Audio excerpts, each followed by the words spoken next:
खोल दे पंख मेरे, खोल दे पंख मेरे, कहता है परिंदा, अभी और उड़ान बाकी है, अभी और उड़ान बाकी है। ज़मीन नहीं है मंजिल मेरी, ज़मीन नहीं है मंजिल मेरी, अभी पूरा आसमान बाकी है।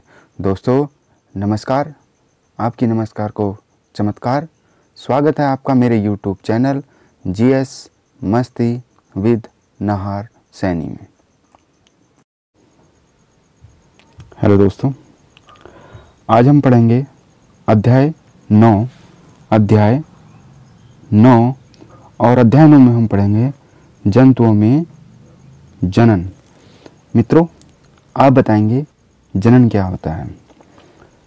चलिए हम बताते हैं, आप बिल्कुल सही सोच रहे हैं। दोस्तों, जनन का मतलब होता है अपने ही जैसे संतान उत्पन्न करना। जैसे आप लोगों के माता पिताजी ने आपको जन्म दिया, तो वह प्रक्रिया जिसके द्वारा आपको जन्म दिया गया है उसे ही हम जनन कहते हैं, और इसे इंग्लिश में कहते हैं रिप्रोडक्शन। रिप्रोडक्शन का मतलब होता है जनन। रिप्रोडक्शन का मतलब होता है जनन। तो जनन क्यों होता है? तो जनन होता है जाति यानी स्पीसीज को निरंतरता बनाने के लिए। जनन जाति या स्पीसीज की निरंतरता बनाने के लिए होता है। तो दोस्तों, जनन के द्वारा एक पीढ़ी से दूसरी पीढ़ी में निरंतरता बनी रहती है। एक पीढ़ी से दूसरी पीढ़ी में निरंतरता बनी रहती है। किसके माध्यम से? जनन के माध्यम से। किसके माध्यम से? जनन के माध्यम से। ठीक है दोस्तों। अच्छा दोस्तों, अब जनन को हम प्रैक्टिकल के माध्यम से समझेंगे। जैसे एक मेल है और एक फीमेल है। जब ये दोनों आपस में क्रॉस करेंगे तो यहाँ बनेगा बच्चों जाइगोट। क्या बनेगा? जाइगोट यानी कि युग्मक। क्या बनेगा? युग्मक। युग्मक का मतलब होता है जोड़ा। युग्मक का मतलब क्या होता है? जोड़ा। जैसे जाइगोट किस किस चीज़ से बनता है? पुरुष के स्पर्म से और महिला के अंड से। किससे? अंडाणु से। तो ये अंडाणु और स्पर्म दोनों मिलकर बना देते हैं जाइगोट।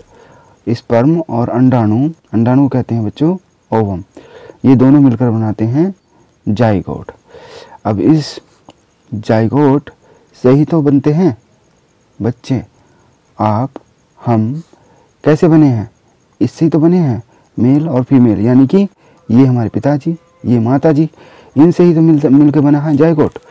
और इसे ही कहते हैं जनन। क्या कहते हैं इसे? जनन। जंतुओं में जनन दो प्रकार का होता है। जंतुओं में जनन दो प्रकार का होता है, लैंगिक जनन और अलैंगिक जनन। दोस्तों, लैंगिक जनन को कहते हैं सेक्सुअल रिप्रोडक्शन, और अलैंगिक को कहते हैं एसेक्सुअल रिप्रोडक्शन और एसेक्सुअल रिप्रोडक्शन। ठीक है दोस्तों।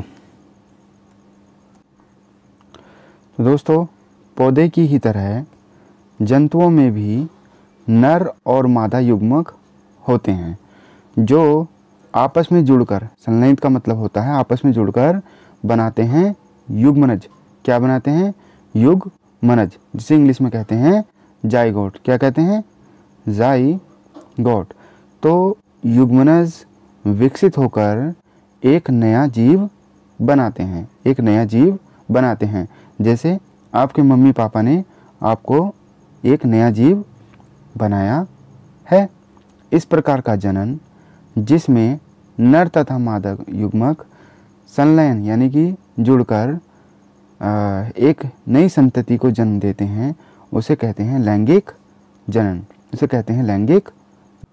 तो दोस्तों, सेक्सुअल रिप्रोडक्शन या लैंगिक जनन, सेक्सुअल रिप्रोडक्शन या जनन में मेल और फीमेल दोनों आपस में मिलकर बना देते हैं एक नई संतति। क्या बना देते हैं? नई संतति। ठीक है, नई संतान को जन्म देते हैं। इसे ही हम कहते हैं सेक्सुअल रिप्रोडक्शन या लैंगिक जनन या लैंगिक जनन कहते हैं। दोस्तों, जब ये मेल और फीमेल आपस में मिलते हैं तो ये बनाते हैं जायगोट, जिसे हिंदी में कहते हैं युग्मनज। यू आधा गय मैं ने जय, युग्मनज। ठीक है दोस्तों, अध्याय 9 जनन का अगला टॉपिक है नर जनन अंग। कौन से? नर जनन अंग। तो पुरुषों में या नर में एक जोड़ी वृषण होते हैं। क्या होते हैं? एक जोड़ी वृषण होते हैं। इन वृषण को कहते हैं दोस्तों टेस्टिस। क्या कहते हैं? टेस्टिस। और इन्हें हिंदी में कहा जाता है अंड। क्या कहा जाता है? अंड। और 2 शुक्राणु नलिकाएं होती हैं। तो कितनी शुक्राणु नलिकाएं होती हैं? शुक्राणु नलिकाएं 2 होती हैं।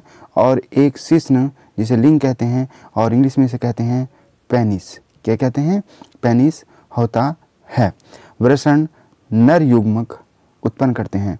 तो वृषण यानी कि जो टेस्टिस यानी कि जो अंड होते हैं, उनका क्या कार्य होता है? मेल गैमिट बनाना। मेल गैमिट बनाना, मेल गैमिट बनाना, जिन्हें शुक्राणु कहते हैं। शुक्राणु कहते हैं। शुक्राणु कहते हैं दोस्तों इंग्लिश में स्पर्म। तो वृषण लाखों शुक्राणु पैदा करते हैं। कितने पैदा करते हैं? लाखों शुक्राणु पैदा करते हैं। कौन? वृषण। शुक्राणु के 3 संरचनाएं पाई जाती हैं। शुक्राणु के 3 संरचना पाई जाती हैं। एक होता है उनमें एक सिर और एक मध्य का भाग और एक होती है पूंछ। आइए आपको सभी ये चित्रों के माध्यम से समझाते हैं। तो दोस्तों, ये है मेल सेक्स पार्ट। कौन सा पार्ट? Male sex part. यहाँ आपको दिखाई देंगी 2 शुक्राणु नलिकाएं और एक शिश्न यानी कि पेनिस और वृषण, और आपको दिखाई देंगे वृषण। दोस्तों, आपको एक और ये दूसरा, ये हैं बच्चों टेस्टिस। क्या है ये? टेस्टिस। इसे कहते हैं वृषण। क्या कहते हैं? वृषण। या इसे कहते हैं टेस्टिस, या कहते हैं इनको अंड। क्या कहते हैं? अंड कहते हैं। दोस्तों, आपको ये नली सी जो दिखाई दे रही हैं, ये वाली नलियाँ, ये इन्हें हम कहते हैं शुक्राणु नलिकाएं। क्या कहते हैं? शुक्राणु नलिकाएं। यानी कि इसको कहते हैं हम सेमनीफेरस ट्यूब्यूल। सेमनीफेरस ट्यूब्यूल यानी कि इनमें सीमन प्रभावित होता है। सीमन का मतलब होता है वीर्य इनमें प्रभावित होता है। और इन वृषण यानी कि ये जो 2 वृषण हैं, इनका कार्य क्या होता है? स्पर्म बनाना। क्या बनाना? स्पर्म बनाना। यानी कि स्पर्म कहते हैं शुक्राणु। शुक्राणु बनाना। ये स्पर्म ही तो हैं जो बच्चा पैदा करने में मदद करते हैं। ये ज़रूरी होते हैं बच्चा पैदा करने के लिए। दोस्तों, आप कल्पना कीजिए कि यदि ये इन टेस्टिस में से निकलने वाले स्पर्म न हो तो क्या संतान पैदा होगी? आंसर है नहीं। तो संतान पैदा करने के लिए स्पर्म का मोटाइल होना ज़रूरी होता है। दोस्तों, बीच वाला जो भाग है इसे हम कहते हैं शिश्न। क्या कहते हैं? शिश्न। शिश्न। ये इसे कहते हैं पेनिस। शिश्न या पेनिस। दोस्तों, अब हम आपको शुक्राणु की संरचना दिखाते हैं।